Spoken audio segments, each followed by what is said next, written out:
Nascido na pátria francesa aos 18 de maio de 1857, o espiritismo cruzaria o Atlântico para ser semeado na pátria do Cruzeiro.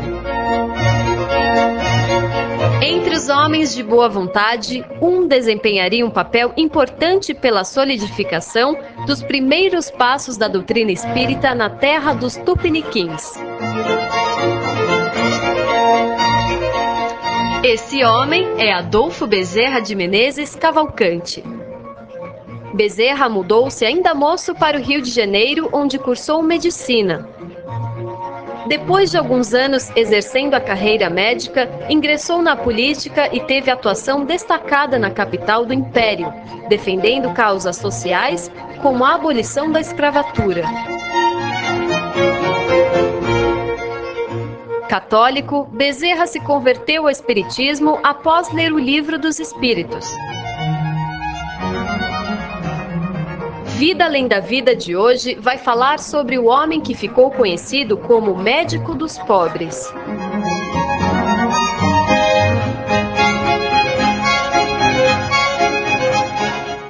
Novamente juntos. O programa Vida Além da Vida conta com o apoio cultural da Livraria Cultura Espírita União, situada Avenida Rangel Pestana, 233. Hoje vamos falar de um vulto do espiritismo muito querido entre os espíritas e também entre os não espíritas, Dr. Adolfo Bezerra de Menezes, nascido em Riacho do Sangue, Ceará, Fortaleza. Estudou medicina no Rio de Janeiro. Teve destaque em sua vida em várias áreas, na política, na medicina, mas principalmente com o povo, ligado ao povo. Este querido médico nos deixou muitos conhecimentos e continua nos acompanhando.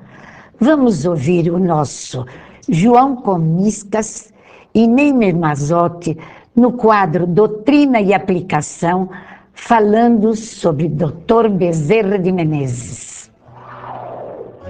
Queridos amigos, hoje estamos com os nossos companheiros do Centro Espírita União, Dr. João Comiscas e Sr. Neymer, para falarmos sobre a vida de Dr. Bezerra de Menezes, este personagem importantíssimo do movimento espírita. Sobre ele nós vamos falar alguns aspectos não muito comuns de serem ouvidos e muito gostosos de serem lembrados. E nós vamos então começando com o Sr. Neymer, perguntando para ele do que se trata o ponto mais importante ao que se refere sobre o Dr. Bezerra de Menezes. Qual o papel dele, que a gente pode selecionar assim, que vem a primeira lembrança de todo espírita?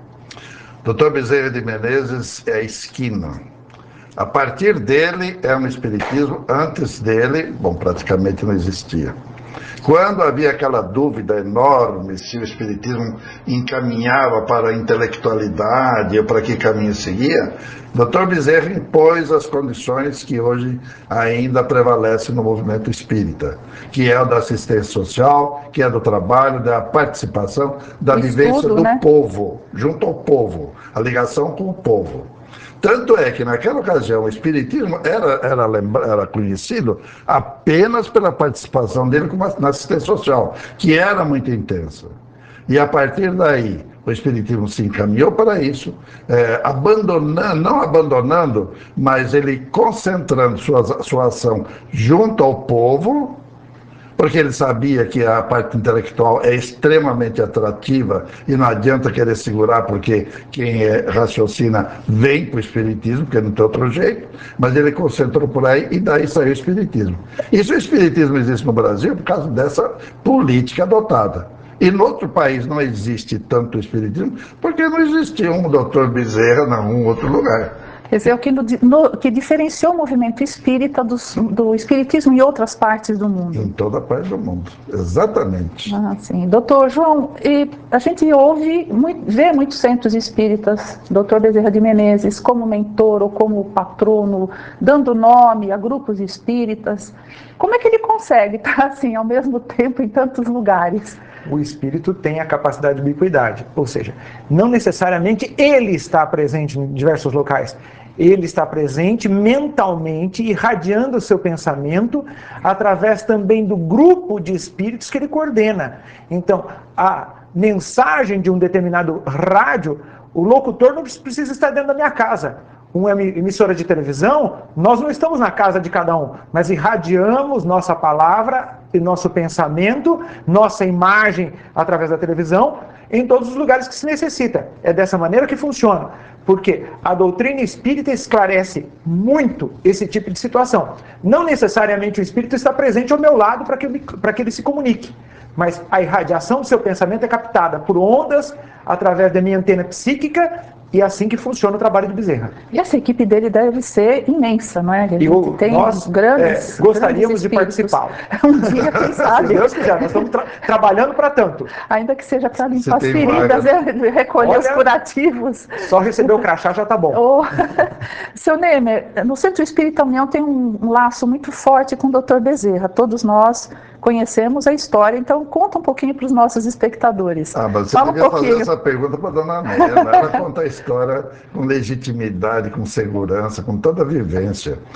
A gente sabe, pelo que explicou a dona Nena, pelo que explicou o seu Galvas, porque a gente chegou depois, que o Dr. Bezerra de Menezes foi todo o idealizador, o construtor, e quando ele percebe, ele tem uma malícia para perceber quem gosta de trabalhar, e dá serviço. Ele percebeu que o casal estava a fim de trabalhar e deu uma atividade, deu a orientação, sugeriu o nome do centro, sugeriu o trabalho, acompanhou, e acho que até acompanha até hoje, o trabalho. Então, dentro do Centro União, ele tem uma responsabilidade e uma atuação muito grande. É bonito de se ouvir. E era bom, uma hora qualquer, Gisela, fazer a dona Nena contar como é que trazer aqui, mas segundo dona Nena, né, a gente não deveria estar citando o nome de pessoas que não estão aqui conosco conversando, mas nós não vamos falar, nós vamos falar bem, não é?